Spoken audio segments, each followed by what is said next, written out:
Doctor ortho Ayurvedic oil और capsule, अब दर्द भी घुटने टेकेगा। कौशल विकास को पारदर्शी बनाने के लिए बड़ा कदम, सीएम धामी ने किया श्रमिक प्रशिक्षण पोर्टल का शुभारंभ। पंजीकृत श्रमिक और उनके परिवार तकनीक से होंगे सशक्त।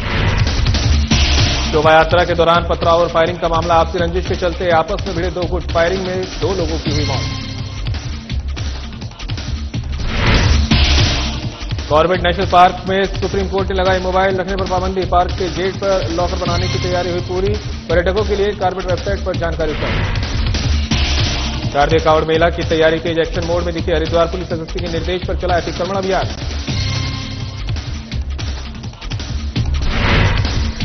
डीएम के निर्देश पर जनता दरबार आयोजित, मुख्य विकास अधिकारी ने लोगों की सुनी समस्या, स्पष्ट डेटा उपलब्ध कराने के दिए निर्देश।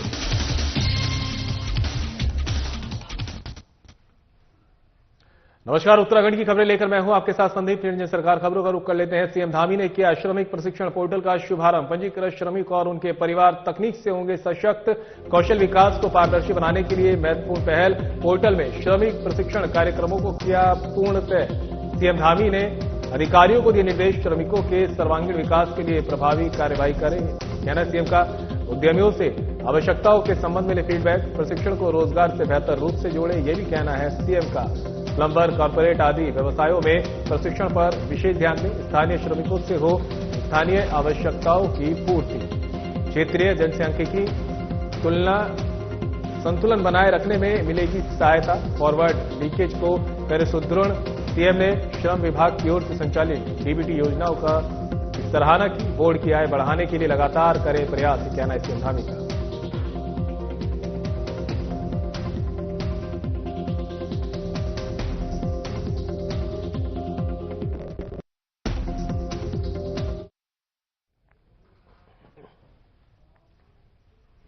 नेता प्रतिपक्ष यशपाल आर्य पहुंचे ग्राम हरिपुरा दुर्गा माता मंदिर में आयोजित कथा में किया प्रतिभाग। मंदिर में पूजा अर्चना कर माता का लिया आशीर्वाद। क्षेत्रवासियों की सुख समृद्धि की कामना की। आयोजनकर्ताओं का किया आभार व्यक्त। कथा का श्रवण कर आध्यात्मिक ऊर्जा का हुआ अनुभव, ये कहना है यशपाल का।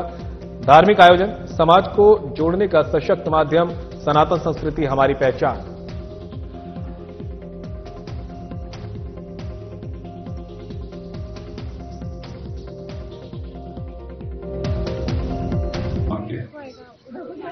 प्रातः हम वंदना करते हैं, अर्चना करते हैं और माँ के रूप है तो उन्होंने जो हमें उनके जो वचन है, उनके जो भाव हैं, उनका उद्धार है, माँ तो सबको एक ही दृष्टि से स्वीकार करती है, एक दृष्टि से पूछती है, देखती है और उनके अंदर दया भी है, उनके अंदर करुणा है, उनके अंदर मानवता दिखाई देती है। पूरा संसार उनको पूरे संसार को वो एक दृष्टि से देखती है और हमें उनसे उनके जो भाव है, उनके जो उद्धार है, उसे सीखना चाहिए। दया, करुणा, ये भारत की पहचान है। दया, करुणा, सामाजिक सद्भाव, प्रेम, कर्म करिए, निस्वार्थ भाव, मनसा वाचा करना चाहिए। 9 दिन का ही पूजा, 9 दिन की पूजा ही नहीं है, ये पूरे जीवन पर समर्पण भाव से इसको स्वीकार करना ही हमारा ध्येय, हमारा लक्ष्य। और हमें आत्मसात करना चाहिए, मन में ग्रहण करना चाहिए, मन से ग्रहण करना चाहिए। इन जो आदरणीय व्यास जी ने जो कहा है, इतने सारे लोग आए हैं, बाजपुर के ग्राम सिंहाली वासियों को सौगात। नेता प्रतिपक्ष यशपाल आर्य का तोहफा। रेंटा सिंहाली मार्ग का किया शिलान्यास। यशपाल आर्य ने क्षेत्रवासियों से किया संवाद। ये सड़क निर्माण नहीं, क्षेत्रीय विकास की नई दिशा, कहना यशपाल का। आवागमन, कृषि, शिक्षा, स्वास्थ्य सेवाओं को मिलेगा संबल। बाजपुर के गांवों के विकास को जमीन पर उतारने के लिए प्रतिबद्ध। जनता का विश्वास और सहयोग ही मेरी सबसे बड़ी ताकत। विकास की राह पर लगातार आगे बढ़ रहा बाजपुर।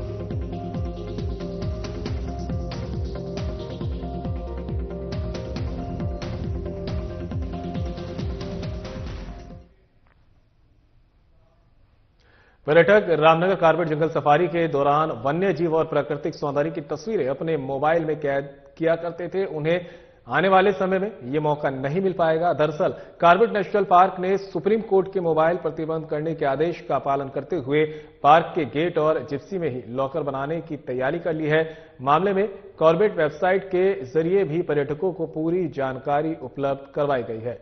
पार्क के वार्डन अमित ग्वासकोटी के मुताबिक मोबाइल लॉकर में रखकर चाबी पर्यटक अपने साथ ले जा सकते हैं, जबकि रात्रि में वन विश्राम गृह के दौरान पर्यटक मोबाइल अपने पास रख सकते हैं। लेकिन विभागीय अधिकारी और पर्यटन से जुड़े लोगों को आशंका है कि सुप्रीम कोर्ट के इस फैसले का सीधा असर पर्यटन पर पड़ सकता है, क्योंकि जो लोग देश विदेश से आते हैं वो कॉर्बेट की यादें संजोकर अपने साथ ले जाना चाहते हैं। अगर ये मौका पर्यटकों को नहीं मिलता है तो वो कॉर्बेट सफारी का आनंद उठाने क्यों रामनगर आएंगे? सवाल यह है कि क्या कॉर्बेट प्रशासन इसके लिए कोई विकल्प तैयार करेगा जिससे पर्यटक भी खुश हो और कॉर्बेट प्रशासन का राजस्व भी बढ़े?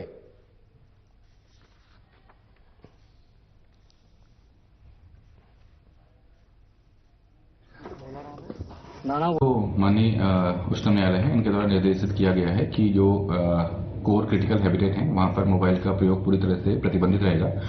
तो इसी क्रम में कोर्ट के आदेशों का अनुपालन करते हुए यह व्यवस्था की गई है कॉर्बेट टाइगर रिजर्व में कि जो डे सफारी में जो भी टूरिस्ट जाएंगे उनके पहले तो हम वेबसाइट में हमने निवेदन कर रहे हैं कि कोई भी सफारी के दौरान फोन ना लेके आए, और अगर इनकेस वो लेके भी आते हैं तो उनको जमा करने की व्यवस्था की गई है। और सिमिलरली जैसे जो नाइट स्टे में जो टूरिस्ट जाते हैं तो उनके लिए भी उनको बॉक्सेस दिए जाएंगे ताकि वो बॉक्स में अपने फोन्स को रखे अपने निर्धारित वन विश्राम भवन तक जा पाए। और उनसे भी यही अपेक्षा है कि जब वो सफारी में जाएंगे तो सफारी में अपने फोन्स का प्रयोग नहीं करेंगे।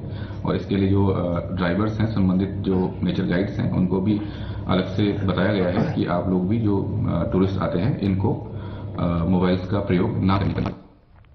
भगवानपुर के बिनारसी गांव में रविदास जयंती के मौके पर निकाली जा रही शोभा यात्रा के दौरान आपसी रंजिश में दो गुटों के बीच झगड़ा इतना बढ़ गया कि देखते ही देखते फायरिंग हो गई, जिसमें 2 लोगों की मौत हो गई।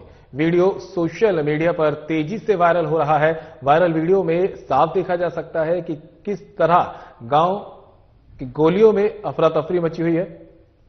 कहीं पथराव हो रहा है तो कहीं ताबड़तोड़ फायरिंग। लोग जान बचाकर इधर-उधर भागते नजर आ रहे हैं। इस खूनी संघर्ष में 2 लोगों की जान चली गई। घटनाक्रम को लेकर एसपी देहात शेखर चंद सुयाल ने जानकारी देते हुए बताया कि घटना को लेकर प्रारंभिक जांच में आपसी विवाद और पुरानी रंजिश की बात सामने आ रही है।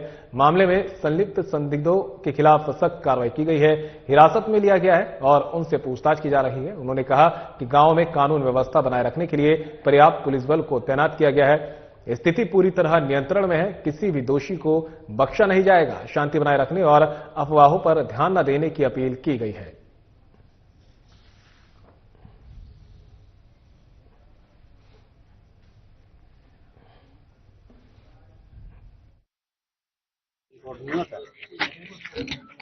किसी बच्ची और 2 पक्षों के लड़का लड़की के मैटर को लेकर 2 पक्षों में आपस में विवाद हुआ, जिसमें एक पक्ष ने दूसरे पक्ष पर, जबकि पड़ोसी ही एक ही कस्बे में रहते हैं, एक ही समुदाय को बिलोंग करते हैं, तो एक ने दूसरे पे फायर किया और उस फायर के बाद पहले पक्ष ने दूसरे पक्ष के किसी अन्य व्यक्ति को डंडों से, हमें लगता है डंडों से पीट के मार दिया। तो चूंकि अभी वहां दोनों तरफ से तहरीर आ चुकी है, जो हमने संदिग्ध और नामजद लोग थे काफी लोगों को पुलिस हिरासत में ले लिया है। पंचायतनामा पोस्टमार्टम की कार्रवाई चल रही है। मौके पे अभी शांति व्यवस्था है, गोली लगने से हुई है और एक को ऐसा प्रतीत होता है कि डंडों से या पत्थरों से मारा गया है। मतलब चूंकि वहां बहुत ज्यादा भीड़ थी तो बाद में जब हमने सर्च किए तो उसके बाद चीजें क्लियर हुई। कुछ सोशल मीडिया की जो एक वीडियो मैंने भी देखा है जिसमें कुछ लोग एक दूसरे के आमने सामने के घरों में पत्थर चला रहे हैं, तो वो हमें मदद करेगा हमारी इन्वेस्टिगेशन में कि कौन लोग।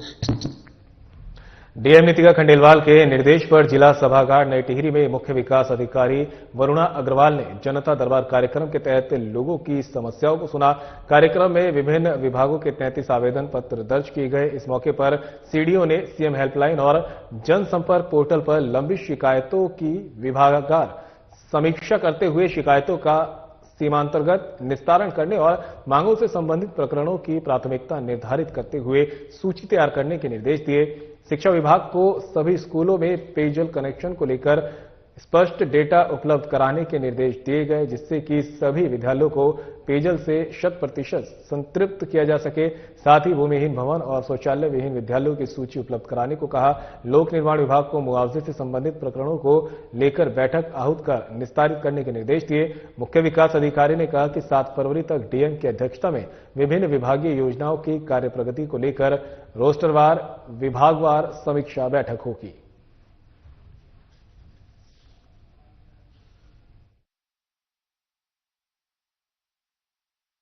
लगभग 33 शिकायतों की प्राप्ति हुई, जिनका मौके पर निस्तारण करने की कोशिश की गई। कुछ शिकायतें हैं जिसमें अभी एस्टिमेशन की कार्रवाई होनी है, तो संबंधित विभाग को बोल दिया गया है कि एस्टिमेट 1 हफ्ते की भीतर प्रस्तुत करेंगे और उनको अगले जनता दर्शन तक निस्तारित करने का पूरा प्रयास है। जनपद वासियों की समस्याओं के त्वरित समाधान के लिए डीएम मयूर दीक्षित के निर्देशन में जिला कार्यालय सभागार में जन सुनवाई कार्यक्रम हुआ। सीडीओ डॉक्टर ललित नारायण मिश्रा की अध्यक्षता में आयोजित इस कार्यक्रम में कुल 51 शिकायतें दर्ज की गई, जिनमें से 28 का मौके पर ही निस्तारण कर जनता को राहत दी। शेष शिकायतों को संबंधित अधिकारियों को समयबद्ध निस्तारण के लिए प्रेषित किया गया। जनसुनवाई में मुख्य रूप से राजस्व, भूमि, आवास, विद्युत, पेयजल और अतिक्रमण से जुड़े मामले छाए रहे। सीडीओ ने अधिकारियों को 2 टूक निर्देश दिए कि जनसुनवाई की शिकायतों के निस्तारण में कोई भी शिथिलता बर्दाश्त नहीं की जाएगी। उन्होंने कहा, जनता की समस्याओं का निराकरण संवेदनशीलता और समयबद्धता के साथ करें। लापरवाही मिलने पर संबंधित अधिकारियों के विरुद्ध कठोर कार्रवाई की जाएगी। स्वच्छता अभियान को गति देने हुए सीडीओ ने घोषणा की है कि आगामी 7 फरवरी को जनपद में 1 दिन 1 घंटा एक साथ महासफाई अभियान चलाया जाएगा, जिसके तहत सभी विभाग अपने कार्यालयों के आसपास 500 मीटर के दायरे में श्रमदान कर सफाई सुनिश्चित करेंगे।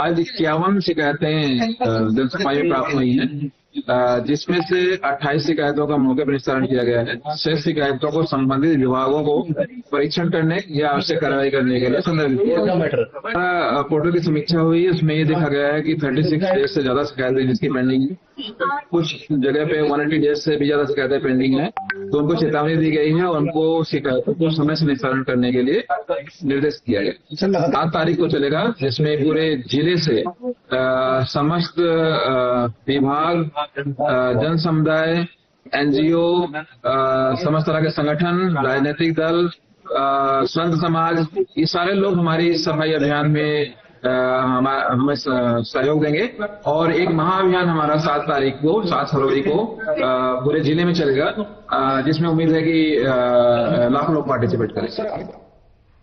प्रत्येक सोमवार को लगता है जनता दरबार। एडीएम के मिश्रा ने सुनी जनता की फरियादें। दरबार में आई 190 शिकायतें। अधिकांश शिकायतों का मौके पर किया गया निस्तारण। अधिकारियों को दिया आवश्यक निर्देश। निजी सरकारी भूमि पर अवैध कब्जों के खिलाफ होगी कार्रवाई, कहना है एडीएम का। गंदे पानी की समस्या पर नगर निगम करे कार्रवाई। आपदा से क्षतिग्रस्त इलाकों का अधिकारी करे निरीक्षण। अपनों की प्रताड़ना झेल रही विधवाओं की करुण पुकार पर प्रशासन सख्त।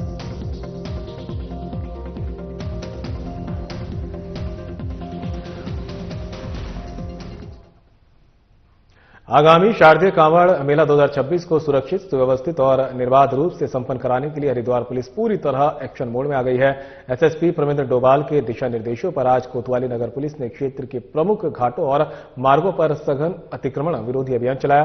प्रभारी निरीक्षक कोतवाली नगर के नेतृत्व में गठित पुलिस की विभिन्न टीमों ने सुबह से ही मोर्चेबंदी की। अभियान के केंद्र के रूप में मुख्य रूप से हर की पैड़ी और आसपास के घाट, जनाना घाट और सुभाष घाट, पोस्ट ऑफिस से भीमगोड़ा तक का मुख्य मार्ग शामिल रहा। पुलिस ने पुलों, घाटों और सड़कों के किनारे किए गए अवैध अतिक्रमण को मौके से हटवाया। इस कार्रवाई का मुख्य उद्देश्य मेले के दौरान उमड़ने वाली श्रद्धालुओं की भारी भीड़ के लिए आवाजाही को सुगम बनाना है। अतिक्रमणकारियों के खिलाफ कठोर रुख अपनाते हुए पुलिस ने न केवल कब्जा हटवाया बल्कि आर्थिक दंड भी लगाया। इसके तहत कुल 85 चालान काटे गए और मौके पर 21,250 रुपए का संयोजन शुल्क वसूला गया।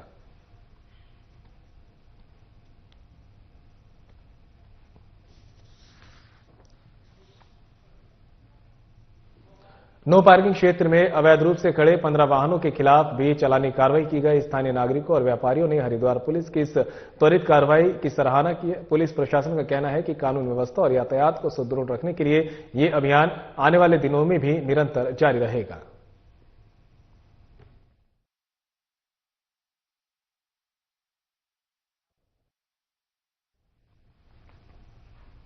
आमजन की सेहत से खिलवाड़ करने वालों के खिलाफ दून पुलिस ने सख्त रुख अपनाते हुए बड़ी कार्रवाई की है। उत्तर प्रदेश और उत्तराखंड में नकली पनीर और दही की सप्लाई करने वाले गिरोह का पर्दाफाश करते हुए थाना सेलाकोई पुलिस ने गिरोह के 2 शातिर सदस्यों को गिरफ्तार किया।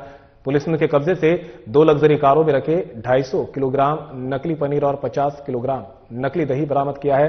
एसएसपी अजय सिंह ने पचवादून क्षेत्र में लंबे समय से नकली पनीर की सप्लाई की शिकायतों का संज्ञान लेते हुए कड़ी कार्रवाई के निर्देश दिए थे, जिसके क्रम में थाना सेलाकोई पुलिस ने गोपनीय सूचना के आधार पर सेलाकोई बाजार क्षेत्र में चेकिंग अभियान चलाया। चेकिंग के दौरान धूलकोट तिराहे से तेज गति से आती हुई 2 कारों को रोका गया। तलाशी लेने पर दोनों वाहनों में भारी मात्रा में पनीर और दही पाया गया। पूछताछ में वाहन चालकों ने सामग्री के नकली होने की बात स्वीकार की है। मामले की गंभीरता को देखते हुए मौके पर वरिष्ठ खाद्य आपूर्ति अधिकारियों को बुलाया गया। खाद्य विभाग की टीम ने मौके पर ही सैंपलिंग की, जिससे पनीर और दही नकली पाए गए।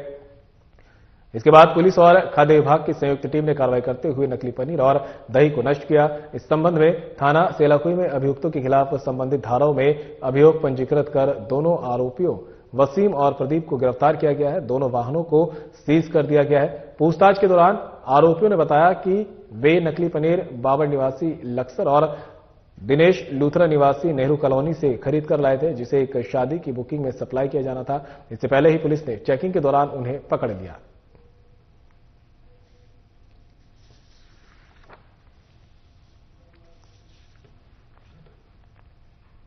जीएसटी दरों में कमी के कारण परिवहन विभाग को राजस्व का नुकसान हो रहा है। विभाग के अनुसार वाहनों की कीमतों में गिरावट के कारण टैक्स स्लैब बदले हैं, जिससे करोड़ों रुपए के राजस्व का नुकसान हुआ है।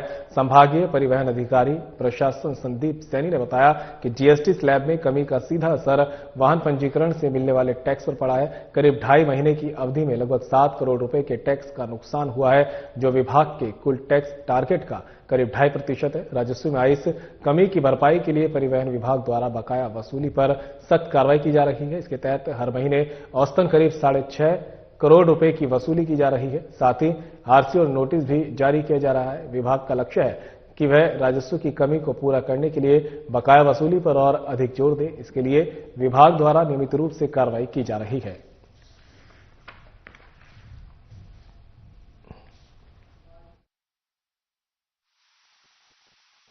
भारत सरकार द्वारा जो जीएसटी में कटौती की गई है स्लैब, उससे क्या हुआ कि हमारे जितने भी व्हीकल्स बिके हैं उनकी स्लैब चेंज हो गई। जैसे अगर कोई गाड़ी 10.5 लाख की थी तो वो 10 लाख से नीचे आ गई, तो हमारे टैक्स का जो स्लैब्स होता है वो चेंज हो गया। जब हमने इसका पूरा जो आकलन किया, इवैल्यूएशन के बाद ये देखा पूरे 2.5 महीने में हमें लगभग 7 करोड़ का टैक्स में नुकसान हुआ है। जो हमारे जो टारगेट होता है टैक्स का लगभग उसका 2.5% है। तो उसकी कमी को पूरा करने के लिए हम जो एरियर जो हमारा जो बकाया वसूली होती है उस पर हमारे एआरटी प्रशासन द्वारा अच्छी कार्रवाई की जा रही है, जिसमें प्रत्येक माह लगभग 1.25 करोड़ रुपए के आसपास हमने जब इवैल्यूएशन किया है तो वसूली की जा रही है, और भी आरसी और नोटिस इसमें जारी किए जा रहे हैं। इसमें रानीपोखरी पुलिस ने ऑनलाइन स्कैनर और फर्जी खातों के माध्यम से लाखों की धोखाधड़ी करने वाले एक बड़े गिरोह का भंडाफोड़ किया है। रानीपोखरी थाना पुलिस ने तत्परता दिखाते हुए गिरोह के एक अहम सदस्य को गिरफ्तार कर लिया है, जो राजस्थान का रहने वाला है। बता दें कि बीते 31 जनवरी 2026 को भोगपुर निवासी प्रशांत रावत ने पुलिस को तहरीर दी थी। उन्होंने आरोप लगाया कि कुछ अज्ञात व्यक्तियों ने षड्यंत्र रचकर उनकी सास के नाम पर संचालित पेट्रोल पंप के ऑनलाइन स्कैनर का दुरुपयोग किया। आरोपियों ने अवैध लेन देन कर पेट्रोल पंप के खाते से 4,50,000 रुपए फ्रीज करवा दिए। पुलिस ने तत्काल बीएनएस की विभिन्न धाराओं के तहत मुकदमा दर्ज कर जांच शुरू कर दी। थाना विभाग प्रभारी विकेंद्र कुमार ने बताया कि मुखबिर की सूचना पर युवराज सिंह भाटी निवासी नागौर राजस्थान को रानीपोखरी क्षेत्र के जाखन नदी मार्ग से गिरफ्तार किया गया है। पुलिस पूछताछ में आरोपी ने बताया कि वह अपने साथियों निशांत बिश्नोई और श्रवण बिश्नोई के साथ मिलकर काम करता है। यह गिरोह आम लोगों को 5% कमीशन का लालच देकर उनके एटीएम कार्ड, स्कैनर और बैंक डिटेल हासिल करता है। धोखाधड़ी से प्राप्त राशि को इन खातों में मंगाकर विड्रॉल करता है। आरोपी के कब्जे से 35,000 रुपए नगद, अलग अलग बैंकों के एटीएम कार्ड और अन्य सामान बरामद किए गए हैं, जो नाम मुकदमे में सामने आए हैं, उनकी तलाश भी पुलिस कर रही है। आरोपी के आपराधिक इतिहास की जानकारी भी पुलिस जुटा रही है।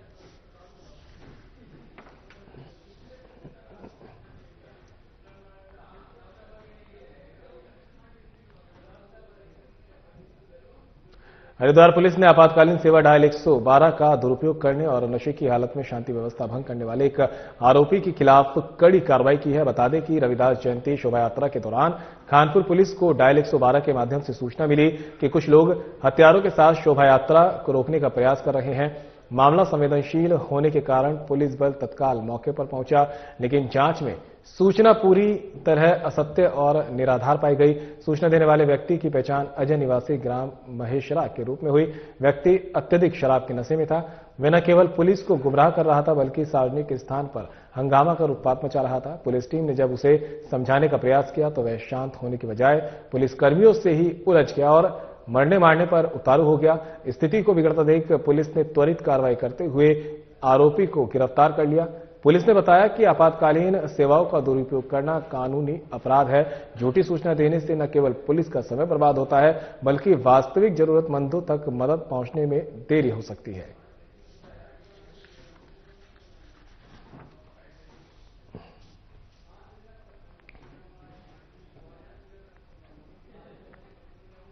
हरिद्वार पुलिस ने सनी हत्याकांड की गुत्थी सुलझाते हुए उसके दोस्त रोहित को गिरफ्तार कर लिया है। पुलिस ने आरोपी की निशानदेही पर गन्ने के खेत में सन्नी का शव बरामद किया। हत्याकांड का खुलासा करते हुए लक्सर पुलिस क्षेत्राधिकारी नताशा सिंह ने बताया कि 30 जनवरी को रसूलपुर निवासी एक महिला ने अपने 20 वर्षीय पुत्र सन्नी के लापता होने की रिपोर्ट दर्ज कराई थी। पुलिस जांच में सामने आया कि 27 जनवरी को सन्नी अपने दोस्त रोहित और राजा के साथ सुल्तानपुर गया था। वहां रोहित ने सन्नी के पहचान पत्र और कुछ नकदी का उपयोग कर किश्तों पर एक नया मोबाइल खरीदा। शराब के नशे में विवाद हुआ और फिर मोबाइल खरीदने के बाद दोस्तों ने शराब पी। इसके बाद सन्नी और रोहित ठेके से और शराब लेकर जंगल की तरफ चले गए। नशे की हालत में एक मोबाइल फोन को लेकर दोनों के बीच तीखी बहस हो गई। विवाद इतना बढ़ गया कि रोहित ने आपा खो दिया और सन्नी की गला दबाकर हत्या कर दी। साक्ष्य मिटाने के उद्देश्य से उसने शव को गन्ने के खेत में छिपा दिया और ढूंढने का नाटक करता रहा। हैरानी की बात यह है कि हत्या करने के बाद आरोपी रोहित सामान्य रूप से घर लौटा और गांव वालों के साथ मिलकर सन्नी को ढूंढने का नाटक करता रहा, जिससे उस पर किसी को शक न हो। लेकिन पुलिस की सटीक पूछताछ और साक्ष्यों के आगे आरोपी टूट गया और अपना जुर्म कबूल कर लिया।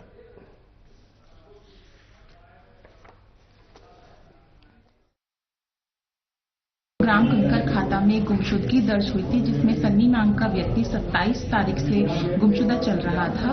उसमें पुलिस ने प्रथम दृष्टया जांच और पड़ताल करते हुए जब पूछताछ शुरू करी तो पता चला कि वह अपने दोस्तों के साथ मोबाइल खरीदने के बाद कहीं घूमने गया था। वह शराब पी गई थी। इसमें पता चला कि जो उनका एक दोस्त था, रोहित नामक दोस्त था, उसके द्वारा 27 तारीख को मोबाइल खरीदने के पश्चात उनको ग्राम में ही अंदर ले जाकर उनकी हत्या कर दी गई। जब पुलिस ने मौके पे जाके जांच पड़ताल करी तो जो रोहित है, जो अभियुक्त रोहित के द्वारा उनकी जो शव है उसको बरामद कराया गया। जो अभियुक्त है उसको हिरासत ले लिया गया है और कोर्ट के समक्ष पेश किया जा रहा है। हरिद्वार में वन्यजीवों का आतंक थमने का नाम नहीं ले रहा है। राजाजी टाइगर रिजर्व से सटे इलाकों में अब तक ग्रामीण हाथियों और गुलदारों की धमक से परेशान थे, लेकिन अब भालू की एंट्री ने वन विभाग की नींद उड़ा दी है। लाल ढांग के पीली पड़ाव गांव में पिछले कई दिनों से एक भालू खुलेआम घूमता नजर आ रहा है। भालू की चहलकदमी का वीडियो सोशल मीडिया पर तेजी से वायरल हो रहा है, जिससे इलाके में दहशत का माहौल है। बताया जा रहा है कि भालू गांव के एक किसान के खेत में पाले गए मधुमक्खियों के शहद के लालच में रिहायशी इलाकों का रुख कर रहा है। हैरानी की बात यह है कि जहां ग्रामीण अपनी जान जोखिम में डालकर रातें काट रहे हैं, तो वहीं जिम्मेदार अधिकारी मौन साधे हुए हैं। इस गंभीर मुद्दे पर जब हरिद्वार के डीएफओ स्वप्निल अनिरुद्ध से संपर्क करने की कोशिश की गई तो उन्होंने फोन उठाना जरूरी नहीं समझा। ग्रामीणों का आरोप है कि वन विभाग शायद किसी बड़ी अनहोनी का इंतजार कर रहा है।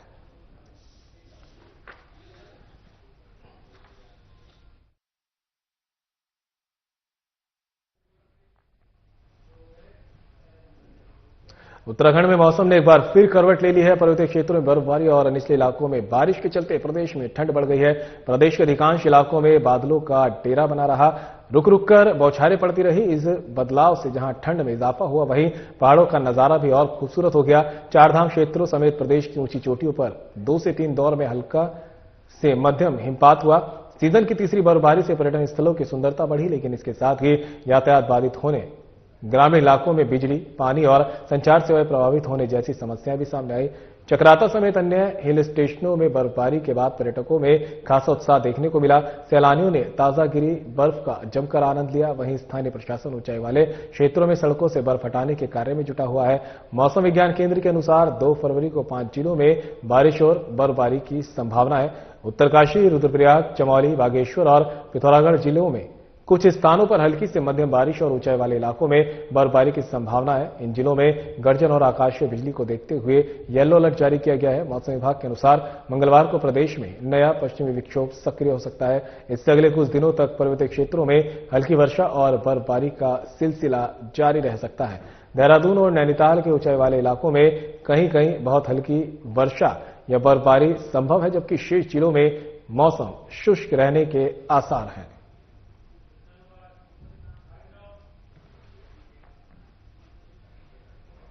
और फिलहाल इस वीडियो में मेरे साथ इतना ही। दीजिए इजाजत। नमस्कार।